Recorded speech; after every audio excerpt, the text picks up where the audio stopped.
Luke 4 and 18. St. Luke chapter 4, verse number 18. The Spirit of the Lord is upon me. This is Christ speaking now. When he came on the scene, folks,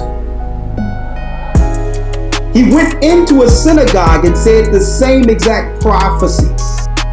That he's here for the captives. He's here for those that are brokenhearted, that's dealing with mental anguish, families separated. That was Christ's true mission, folks. How is it I have to support you to go to war and kill other people before you help me help my people? Think about this. So Christ said, what? Read it. The Spirit of the Lord is upon me, because he hath anointed me to preach the gospel to the poor. The what? The poor. So if I'm teaching the gospel to the poor and start focusing on what's going on in my communities, you'll have Christian churches and other churches out there everywhere claiming that I'm racist. Like, dude, have you ever read Christ's ministry? He said if you are home, you need no physician. If you already put together and you got representation for your people and you're strong and you're vibrant, what do you need me for if you got it going on? But why am I a threat focusing on the poor? I wouldn't suggest that they vote for any party or either party. I would suggest that the so-called Negroes become politically mature. Huh? What makes me a threat focusing on these poor? What will happen if we bring people mentally beyond their impoverished state? What does that mean for this system? See? That was the threat of Christ. Not that he could, at this time, according to prophecy, change their physical condition, but he would give them light to one day come out of it. He would shine a light so that they can one day get out of it without compromise. Because some people believe that you have to play the game to get out. Awakening, a political awakening among Negroes will make it impossible for the present Negro leaders to sell our people out as they've been doing in the past. Or you have to align yourself with the same people who have been destroying us to get out. When there's another way. And that is what these powers fear. That's what this political construct fear.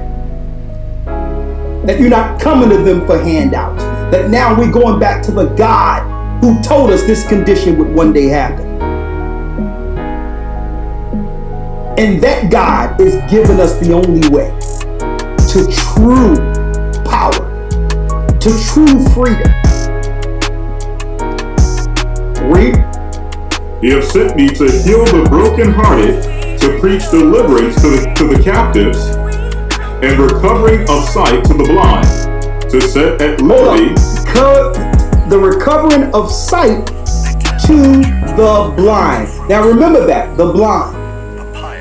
That means these people can see, they have physical eyes, but they really don't know what's going on. You have no idea what's really happening.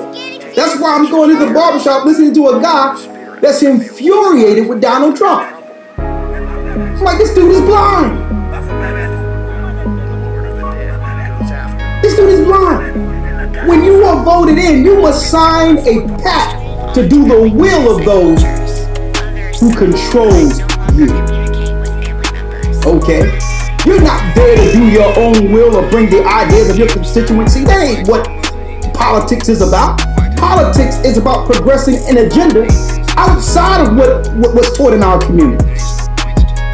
It's to keep this empire afloat. That's what their politics is.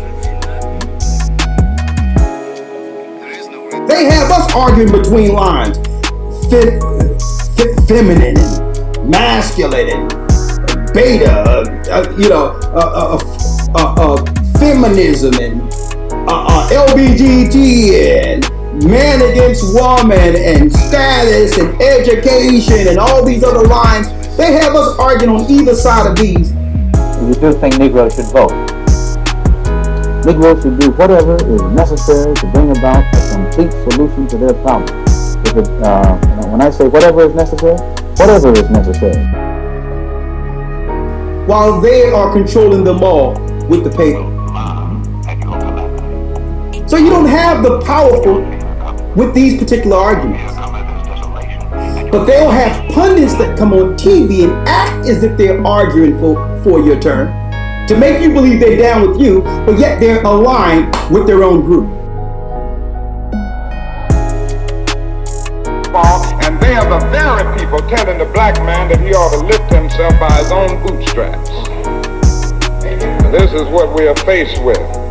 And this is the reality. Now, when we come to Washington, in this campaign, we are coming to get our check. So now you must understand the table, right? The conspiracy. Who's at the table? Hold that against Isaiah. When I say whatever is necessary, they should have the flexibility to do whatever is necessary to solve the problem. Psalms chapter 83, verse number 1. Now let's find out who's at the table, because we understand that Christ, or the Bible's narrative, is to first free the captives. And see, people have a thwarted idea of what Christ's mission is, or what it was, and feel guilty if you aim your ministry more so towards the poor.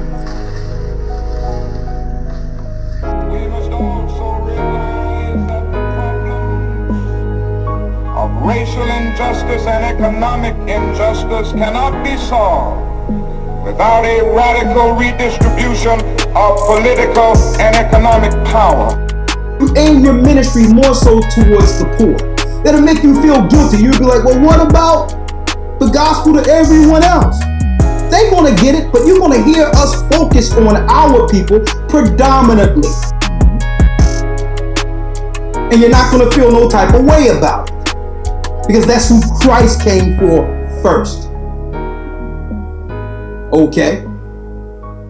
And I'm going to go into that ministry because why? I'm going to go into those precepts because Paul was dealing with those same ideas within the church. He was dealing with the same ideas where the Gentiles would come in and be like, well, hold up.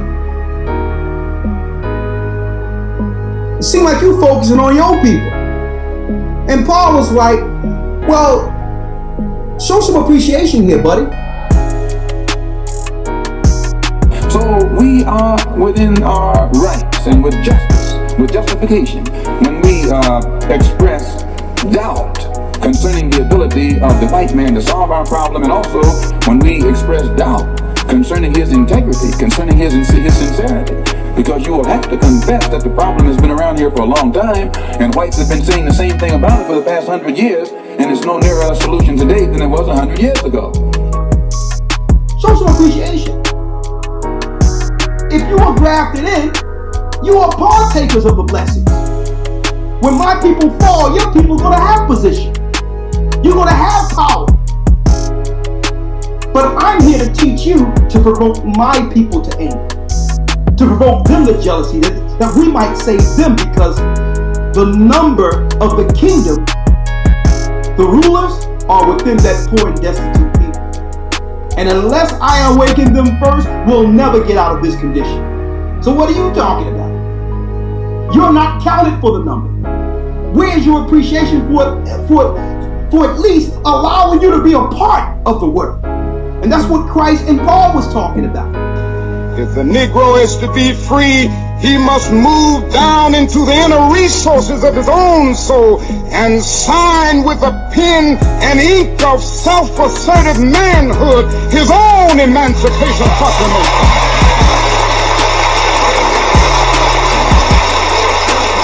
You have Gentiles who come in and be like, well, yeah, what about us? What about you? Come on in and let's get our people, get my people out of the ditch. Okay, you're useful. Let's do it.